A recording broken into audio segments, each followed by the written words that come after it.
Now it's time for Inspirational Women, and my guest, Dr. Fayne Frey, a nationally renowned dermatologist in private practice in New York.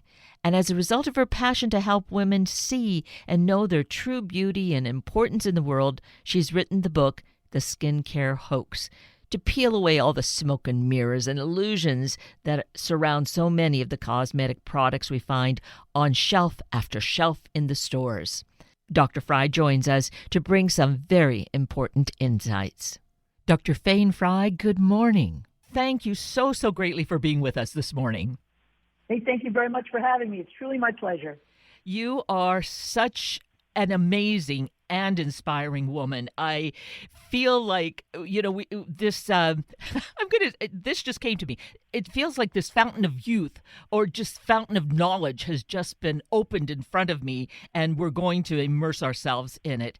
This incredible book, The Skincare Hoax, how you're being tricked into buying lotions, potions, and wrinkle cream.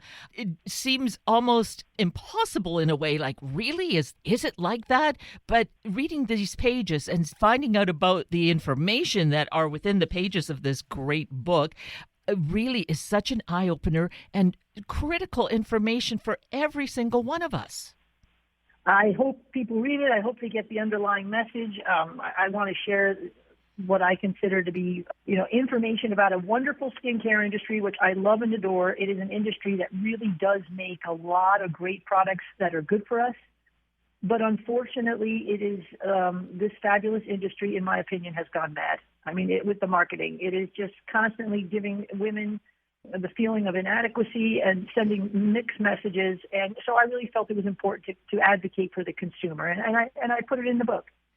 Yes, you do. It is so honest. I feel very even-handed, but very direct. I felt like this curtain was pulled back. Like, okay, here, folks, just see what the real essence is that exists here. And the essence is simplicity is what rules, but we're being fed and immersed and just buried in tons of information about, as you said, the inadequacies of ourselves. Yeah, I think the book basically tells people what they already know, and maybe they just needed a board-certified dermatologist to remind them. I mean, a lot of really awesome, accomplished women, kind women, stay-home moms, working moms, really terrific people, and they somehow just feel inadequate because of these messages that we see. I ask a lot of my friends and family, my mother never said to me, Fayne, to be really something special, you should use a serum. Or, to really be a quality person, you should use a cleanser and maybe follow it up with another cleanser. I just don't think any of our mothers taught us this. This is a message we are definitely getting from a bombardment of marketing messages. Forbes says we get women hear between 4,000 and 10,000 a day messages reminding us that we need more, about our skin. And again, I just think I'm telling people what they already know. So I hope they get the book, and I hope they enjoy it. And I definitely hope so, too. The book is freshly out and available, and we can mention that on your website we can order it directly from there if we so choose.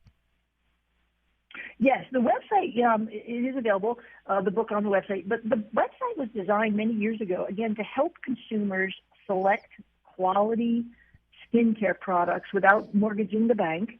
I should tell you, I don't sell any products personally, and nor do I have my own private line. I just feel the consumer, when they get to their drugstore and they stand at that wall of products, they're just overwhelmed with choice. And so we try to simplify the selection process. I do test products in my office objectively. We have a machine that we can actually measure hydration of the skin with the machine. So we have an objective measurement of products that work. And those are the ones that we put on the website, also from brands that are nationally and internationally known. I think they have the best resources to make the best products for the best price. And the resources to, again, they have scientists and environmentalists and chemists, and the testing that is done, they probably do more testing than some of the smaller, brands. So that's why when people ask me, why do you use name brands? And that's why. I just think they have the resources to put out the best product for the buck that are available everywhere. So that was the reason why we did the website Fryface, Fryface. And we can access the website. So for the book is one thing. Also to go do a questionnaire and find out what product is going to work for us. And of course, we'll get into this, but about keeping it simple. Yes, a lot of people are worried about exposure to all these chemicals, and I'm not telling you the chemicals are bad. We can talk a little bit about chemicals because everything's a chemical, and I don't believe a lot of these chemicals that are being used in skincare products are bad, so to say. But if you're concerned about them, my answer would be don't use so many products. There's no science that says you need them all. So that's it's a simplicity, minimalistic kind of view, but it does parallel healthy skin if you have a healthy lifestyle. And the only really product that I think science consistently shows over and over that really benefits skin health in otherwise healthy skin is sunscreen. And so that would be the one product that I would encourage everybody to use. And that really amazed me because I think of sunscreen just as, okay, I'm going to be going to the beach. I'll be out in the sun for most of the day. But you're saying, no, this is a daily regimen. Use your sunscreen. Yes, I always use a comparison with dentists. I think dentists have done a great job when it comes to brushing our teeth. We get up in the morning, Kate, we don't ask ourselves, what am I eating today? Do I need to brush my teeth? Am I going to have sweets? Am I going to have a lot of carbs? You just get up and you brush your teeth. You don't really think about your diet for the day. It's just you learn that if you get up in the morning and you brush your teeth, and when you go to bed at night, you brush your teeth. This is just something you do. It doesn't require a decision. And that's what sunscreen needs to be like. The sun is shining 365 days a year. It does pass through clouds. If you're in higher elevations, the higher the elevation you go, the more intense ultraviolet light. And so every single day you ought to apply a sunscreen 30 or higher on all exposed skin. Now, in the wintertime, I'm sure where you are, also in New York, there's not a lot of exposed skin. We're talking our face, our ears, maybe the back of our hands. So you don't even have to apply a lot. So that is just a habit that I think is a good, healthy habit to protect the skin.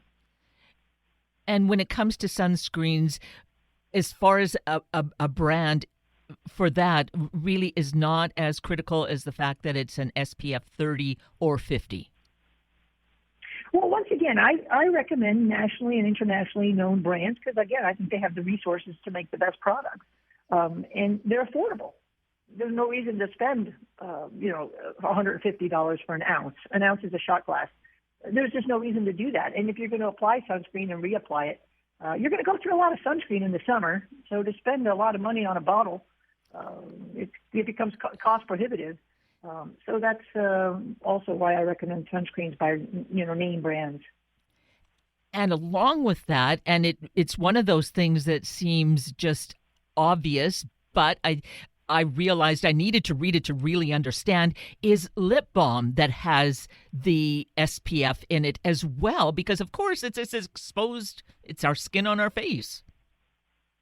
Yes, we don't want to forget about those lips. They get burnt, they get sun damage as well. So a lip balm with SPF is an ideal product to apply all year round, and I encourage that.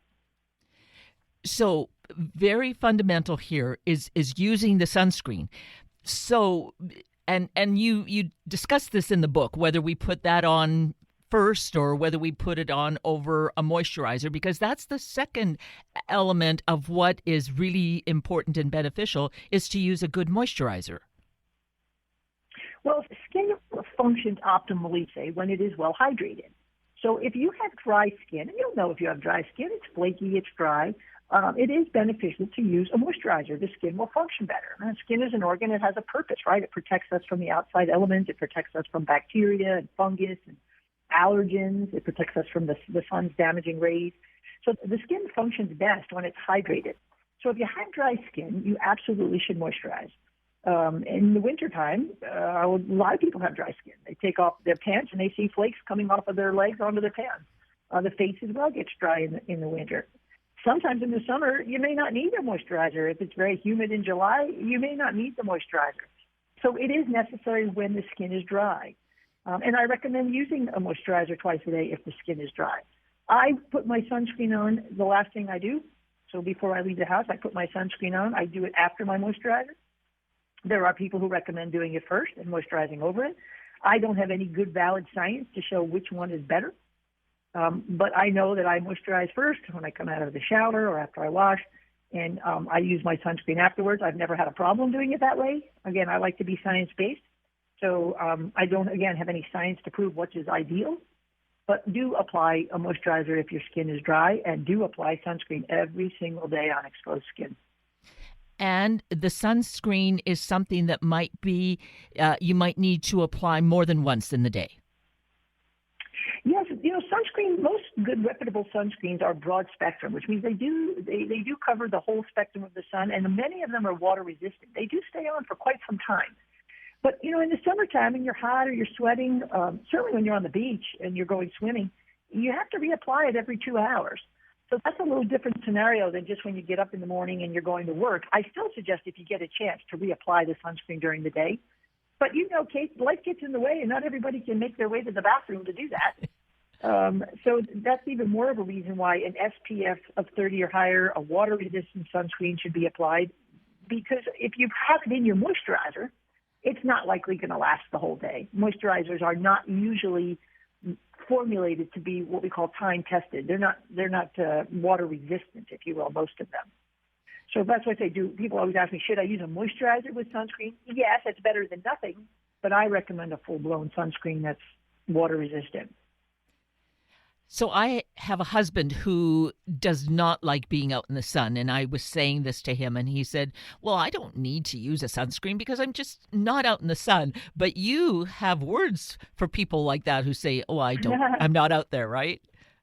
Well, does he mow your lawn? Oh, yes. And does he get the mail out of the mailbox?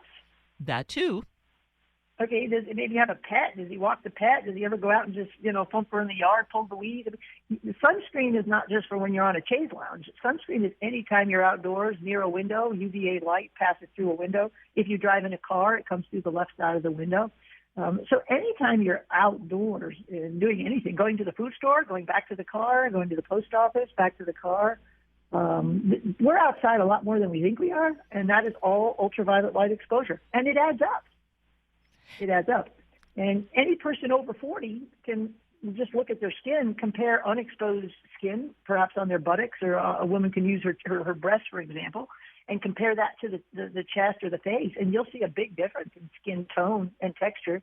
And I guarantee you that skin is all the same age. The only difference is sun exposure and not sun exposure. Oh, so yes. I would tell your husband that you're going to give him a sunscreen and put it in his stocking this year. He'll be very happy. That's right. And that's part of this conversation, too, thinking of this season and what we can do in terms of gift giving, because sometimes it's like these wonderful packages of, oh, this, that, and the other cream for morning, noon, and night and in between. And, it's only going to cost you $250. And we think, oh, that'll be a nice gift for my aunt or for grandma or something. And you're going to say, no, just get a tube of sunscreen. Yeah, tube if you like, the spray. I happen to like the sticks. I'm a big proponent of sunscreen stick. I know I'm a runner, and in the morning I run, and sometimes I put on a lotion and it gets in my eyes, and some of them do burn your eyes. The beeswax or the wax-based sticks, I find them fantastic. You put them on, you put them on like antiperspirants, but you put them on the face and the ears and the neck, the back of the hand. You never have to touch it, right? It's an application right from the product itself right onto the skin. I love that, and I find them really useful. I use them every day, and it's just another option. Men seem to like the sticks better than the creams and the lotions. Sprays are good too, but you can't spray into the face. You have to spray on your hand and then wipe it on the face. I tell people, find the formulation they like. Find something you like. It'll work for you, and you'll be more apt to use it. And your skin will be ultra happy.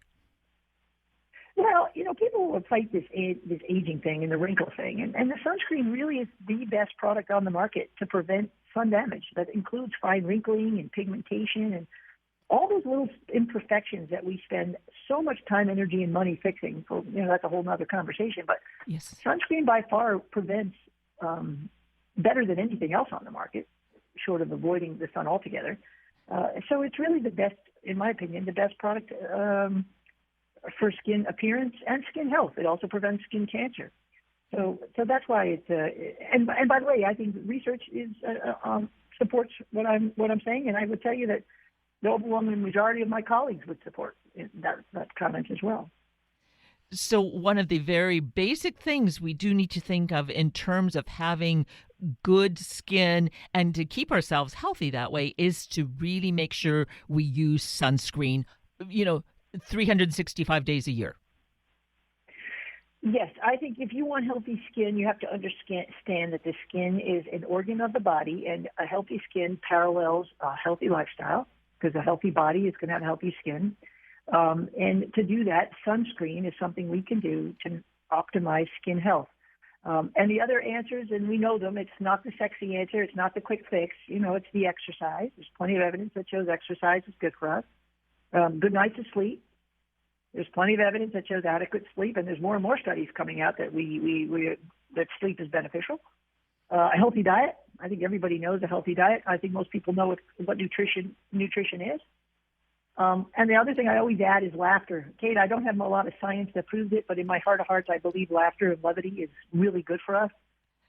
And like I always say, none of those things comes in a tube or a bottle. It's good, healthy lifestyle. And it's not the sexy answer. It's not the quick fix. But it is the right answer. And I think most people know it. And if we follow that versus thinking we're going to have a happy life because we buy product X, Y, or Z, then we're just not going to really reach that happiness level that we're aspiring to have.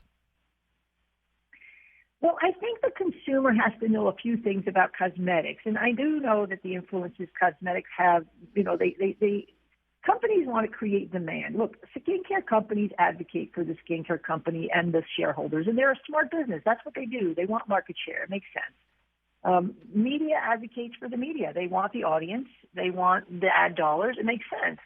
But we have a product in skincare that, cosmetics especially, which by law, we did talk about this, but by law, cosmetics can't really permanently change the skin structure or function, because if they did in this country, by law, they'd be considered drugs, and they'd have to go through the FDA.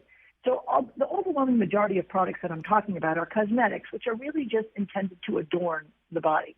And the products themselves are blind items, right? The consumer doesn't understand the ingredient listing, not because they're not bright, but because most consumers don't have chemistry background. So they don't understand triethanolamine, isopropyl myristate, and caprylic triglyceride. They see these words and they don't know what they are. So we have a blind item. We have a skincare manufacturers advocating for their shareholders, which is what a good business practice would do. We have media advocating for media, which makes sense for the media, and nobody's advocating for the consumer.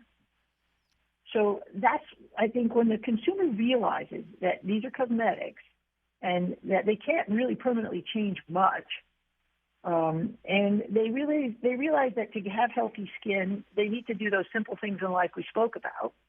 And if they could be mindful of the influences that all these ads have on us to sell these cosmetics, we'd have a much more mindful consumer and I think a happier consumer, because ultimately they'd be happier with who they were. So that's my goal. In your book, you have a series of rules which are delightful. If people haven't gotten how delightful you are from this conversation, well, bottom line, you are. So rule number 4 says the cost of a skincare product is not a measure of its effectiveness. Correct. Remember, I told you we test products in the office, and there is no correlation between expensive products and how well it works. So some of the most inexpensive products are fantastic moisturizers, and some of the most expensive products I've tested, and I've tested products as high as $800 an ounce. This is, you do the math, I mean, we're talking $4,800 a pound. And some of these products, again, so there's no correlation between what you pay and how well it works. There is a correlation between how much you pay and the packaging. The packaging, the higher the cost, usually, almost always, the packaging is usually a lot nicer. But as far as effectiveness of a product, you don't need to spend a lot of money on effective skincare products. So that was one of the basic rules, or Frey rules we call them. Like you said, we have 6 of them. And to that point, we kind of go a little deeper, and we find that there is a day cream and a night cream and an eye cream and a neck cream. There's a whole list of them, and you've done the research, and they all end up being the same, right? Well, all those products are formulated like moisturizers. So a basic moisturizer, how well a moisturizer works is the overwhelming majority have a similar formulation in that they're almost all water-based. They all contain several kinds of ingredients. One are called humectants that draw water into the skin. Glycerin is one. Hyaluronic acid is another humectant. We'll see those on the back of the bottle. Many of these products have occlusives in them. They are the products that create a film so water can't evaporate. So you have this basic formula for moisturizers. And the products you talk about, the eye creams, the night creams, the day creams, they are all fundamentally formulated like moisturizers. And how well they work really depends on how well they can hydrate the skin. I mean, we always joke about night creams. Those ingredients don't know the time of day, right? And I always say, if you work the night shift, do you need a day cream? I mean, the whole theory is pretty funny if you think about it. Or if you create a product in Australia and you put it on an airplane and you move it 12 hours away to New York or China and move it to New York, does it change its effectiveness? Right? The whole premise of a night cream is funny. Those ingredients aren't any different than the ingredients in the day cream. There is no sunscreen in the night cream. That makes sense, right? Why would you apply a sunscreen filter to your face at night when you're going to sleep if you have dry skin? So that makes sense. Yes. And a lot of night creams are a little thicker. A lot of women don't want to put a thick moisturizer on their face in the morning because they're going to apply makeup, and they don't want to be putting makeup on an oily or a greasier preparation. So a lot of night creams are thicker. We call them higher viscosity moisturizers because they don't need to put makeup on right over it. And they prefer the thickness of it. But aside from that, the actual ingredients between a night cream and a day cream are pretty much the same, and they test the same. And if we want to have some really entertaining but informative reading, you show a regimen for a day and all the different steps. I mean, there's so many different steps, and you start Monday morning and you say, here we are at Wednesday night, and you're still not done. Yeah. well, I kind of make a little fun. Me and my wry observations. When I first was exposed to these 10-step processes and I saw there was a cleanser, it was a water-based cleanser to wipe off the water-based products, follow up with an oil-based cleanser, and then a toner, and it went on and on and on and on, thinking, you're clearly using the wrong cleanser. I just don't know anybody who's got that kind of residue on their face. These companies, they tout you need these 10-step regimens. The first cleanser leaves a residue. Well, then you're using the wrong cleanser. And I've never run into anyone on the street and looked at them and said, hey, did you wipe off that residue? I mean, it's funny, but it's all marketing. Yeah. And so I base my recommendations on what the research shows. Research isn't perfect, I'll say that. Science isn't perfect, but there is some, and life experience. I think we all know we don't need 2 or 3 different cleansers. It's just not necessary. It's similar to the shampoo. You ever get a shampoo bottle and it says lather, rinse, repeat? Right. Oh yes. The directions. Yes. Like who does that? I mean, why would you repeat the shampoo process? Well, short of wanting to use the product up twice as fast. Right. And that's been my thought. It's like I'm frugal to that point. It's like, why do I need to do this again? My hair is clean, I think. So, yes. And to the point of cleansers, you say that there's a very simple cleanser that we can use that is the effective for the majority of us. Well, cleansing is a very interesting topic because it's a cultural topic. Now, I'm not talking about hand washing. There's a lot of science that shows washing your hands with food preparation, when you use the facilities, there's a lot of health benefits to you hand washing. The CDC, the World Health Organization, and there's plenty of science that shows hand washing is beneficial. But I'm talking about just washing your face or washing in the shower. Cleansers remove the dirt. They do. But they also remove the necessary lipids and proteins that your skin uses to maintain its hydration levels. The top 20 layers of skin are not functional. They're very functional, but they're not living. And the lipids that are the fats that are wrapped around each of these cells and the proteins that are there that actually help us hydrate the skin a lot of them are washed away or damaged by cleansers. So this whole premise that we need to wash as much as we do and use all these cleansers is very cultural. There are people on this planet who never wash. They don't have access to water. And their skin is just as healthy as anybody else's. So people always ask me about using a cleanser, in particular on the face. I have no science that shows using a cleanser on the face is beneficial. I have no science to show that whatsoever. My common sense tells me if you're wearing a lot of makeup and it hasn't worn off at the end of the day, which mine usually does because it's usually water-based, and you go to bed at night and you put splash water on your face, which is what I do, and to wash off the remnant, makeup that I have. If you have a lot of oil-based makeup and you go to sleep, you're going to leave all that remnant on your pillow, in your pillowcase, and you're going to have a lot of laundry to do. So if you don't want to do a lot of laundry, it would behoove you to use a mild soap-free cleanser. But there's no health benefit that I can find to washing your face with a cleanser. So, and I guess what I was really kind of getting at is that water is all we really need to wash our face in most circumstances. Yes, if you have healthy skin. Again, I'm not talking, Kate, about people who have health issues. If they have inflammatory skin conditions and acne, talk to your dermatologist. A cleanser might be best for you. But what most women, most people with mature, healthy skin, can wash with water. And I did a study, it was many years ago. We surveyed about 500 women, and about half only used water. And I'm one of them. I only put water on my face. I'm a runner, so I wash in the morning. I shower after my run. I splash water on my face. And at night before I go to bed, I do the same, water on my face. And I never use a cleanser on my face. I mean, almost never. And I have perfectly healthy skin. So this whole narrative that we need all these products it's marketing. There's no medical reason or medical evidence that shows it's beneficial. Now, you may like them. You might find them preferable. I'm not saying not to use them, but you don't need them. And that's the point here as to what we need to function well, but below that to feel good and feel, that we are as wonderful as we are. And in fact, that's your rule number 6 that I think is just incredible. Share that with us, if you would. Well, I tell women to look in the mirror and to know how awesome they already are. And when they're feeling down, I always say, look in the mirror and say these 4 little words. Dear me, I'm awesome. Because what happens is with all this bombardment of marketing, we're made to feel inadequate. And I've just seen a lot of women in my office who are really accomplished, and they are upset about a flaw that is so trivial. And I try to understand why. And then when you see all this marketing, you understand why. If you can remind people that they're awesome the way they are, despite all these little trivial imperfections. The wrinkle is the biggest scapegoat, right? How much time, energy, and money do we all spend on these quote-unquote anti-aging products, which, in my opinion, is the greatest marketing term on the planet? I don't know. I just try to encourage women to know how awesome they already are and not to define themselves by their looks, but by who they are. Dr. Frey, you are just so truly awesome and incredible.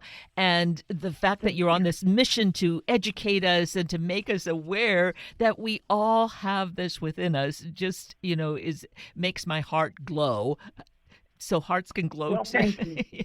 You're welcome. Thank you very much. I really appreciate it. And I hope, my hope is that women do realize how great they are despite all these imperfections. And again, short of a good sunscreen and a healthy lifestyle, spend your time, energy, and money on things that really matter. And you know what those are. I always say health matters and kindness matters and accomplishments matter.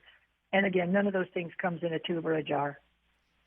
And to get more information and to look at the different surveys, I really think a visit to your website is just a great thing to do. And that website is? Yes, visit fryface.com. It's FRYFACE. And hopefully you can pick some nice sunscreens there, moisturizer if you need one. And if you don't want to do so much laundry and you wear makeup and you need a cleanser, those are available as well. And we have a contact us if you have any questions. And I think that's it. A blog. You do have a blog there as well, which is good information. Oh, yeah, loaded with information. Thank you for reminding me.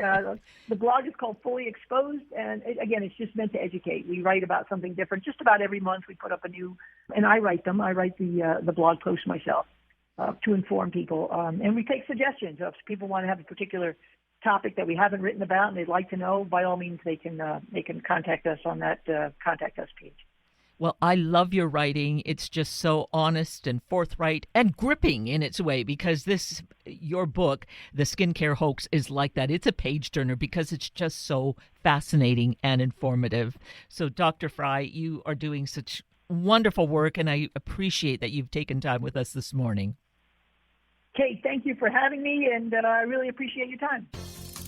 That brings us to the end of a very full hour of Inspirational Women with Dr. Fayne Frey and Sunday Morning Magazine with Mary Crescenzo. I'm Kate Daniels, your host, and I greatly appreciate your sharing this hour with me and these special guests. For details you might have missed or information you'd like to know, please just send me an email, kated@warm1069.com, and I will get right back to you. Also, if you'd like to listen again or share these important stories with your family and friends, find the podcast on our Warm 1069 webpage. Just click on the podcast tab, then either of the show names, and then look for the guest names. I now wish you and your family a day of being together and appreciating the very essence of each of you. Have a week of the same, and then please plan to join me again next weekend for another hour of Sunday Morning Magazine and Inspirational Women on Warm 1069. Good morning.